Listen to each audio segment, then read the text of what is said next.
there are more people searching for the golden keys to happiness right now than ever before. It has become the hottest topic in Harvard. It's been on TV. Oprah produces shows about it. There's been a CBS show just recently on about it. There are countries like Bhutan who actually measure happiness, gross happiness quotient in the country. There are organizations like Gallup who survey happiness domestically in different states and cities as well as internationally. So it's a hot topic.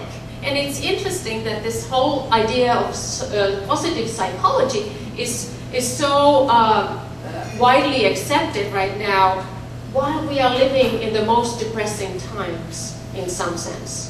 There are more wars around the world than ever. There's unrest, unemployment, all the hard stuff. And for many people, this is bad times. Meanwhile, happiness research is booming, and for a good reason. And the researchers have been puzzled over some of the results. For example, Republicans report that 45% of them are extremely happy, while only 30% of Democrats say so.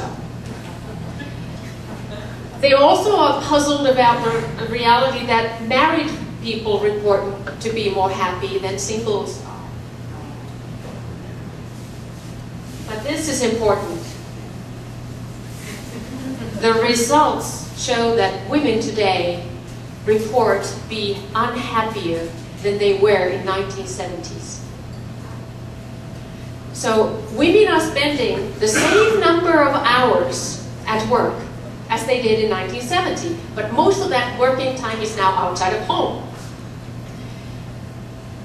And as what comes to housework, men have picked up a lot of their share, but it's still a minority share. Much of the cooking and cleaning now has been hired out, or it goes undone. How is it in your house? It's interesting that Americans now spend about $26 billion every year more in restaurants, like here, than in grocery stores. $26 billion.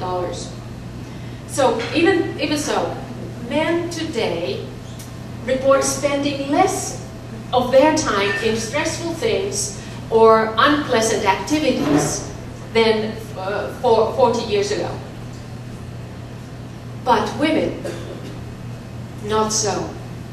23 hours of our weekly experience in this life, we women do, that we spend on unpleasant activities.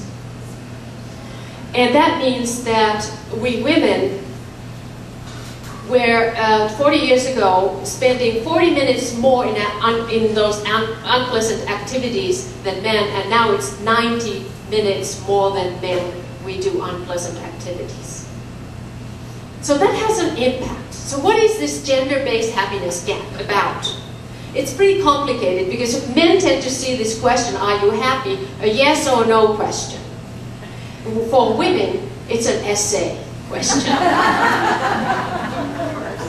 But maybe it's not so new at all. Freakonomics author Steve Levitt said that in olden times, there was a tremendous pressure, social pressure on women to say and pretend they are happy even though they weren't. And so my question is that maybe right now we have become more self-aware and more honest.